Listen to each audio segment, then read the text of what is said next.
Our national correspondent has gained exclusive access to something no one else has been close to. He is live with me now outside of 1122. So first and foremost, Alex, what is the story that, the security has been told about when to expect demolition? And then while you're at it, tell me how you got this access.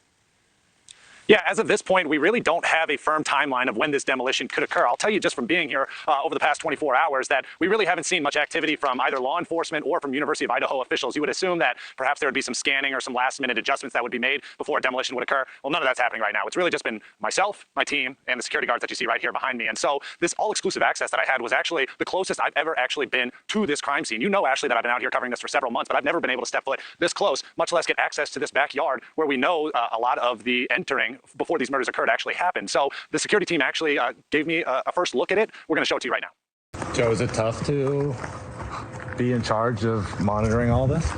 No, just make sure no one comes back here is really all the main thing that we're in charge of. Yeah.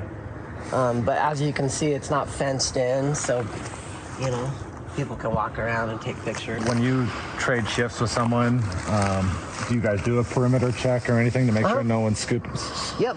Yep. Make sure nothing's stolen or, just the basic furniture that they did to relax and stuff. So as you can see, this is stuff that most people would have completely off limits to them. I had the opportunity to go back there and see it for myself, and it really was eye-opening for me to be able to walk back there, to look with my own eyes, to touch the fence, to see the boards up on the windows, and just to be there and witnessing it firsthand. So give me some of your impressions. I'm looking at pictures of you back there. Obviously, you're closer than anyone's been. You could see in some of those areas. What were your impressions? What did you see that stood out? Really fascinating to me, Ashley, was while we know that the inside has been in and out, tinkered with, stuff cleaned and then pulled out, put into U-Hauls, the backyard remains virtually untouched. It's as if, there were college kids there living there yesterday. It was presumably all the items that were left behind on that day in November when those police were called. I'm talking about beer cans, pizza boxes, lounge chairs, just the seemingly a college house that was left untouched. And I'm not sure what the plan is, if they want to clean that up or if that's being considered as evidence, but really it just showed me that this is an untouched area of the home that is completely hasn't been seen by anyone up close in person. Is that it can't be evidence. This crime scene was turned back over to the university, and so it would be hard to say that's now any kind of evidence that doesn't have a chain of custody issue connected with it. But I want to ask you, Alex, if your sense there is that they are prepping this house for demolition, or if they are prepping this house for moving day, where they take the additional items out of there, because that was the letter they sent all the parents last week. They are going in, they said, and removing the remaining items. But what are you seeing in terms of prep work?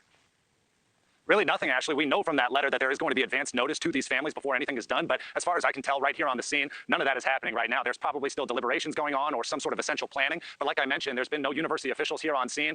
There's been no law enforcement presence, no Moscow PD. I haven't even really seen Moscow PD drive by like we did back in December and January where they were making their frequent runs. But as far as I'm concerned, really any sort of plans for demolition or cleaning or moving is not happening, at least in person, here in Moscow.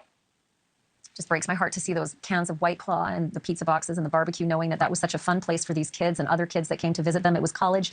It was the fun that so many people boxes and the barbecue, knowing that that was such a fun place for these kids and other kids.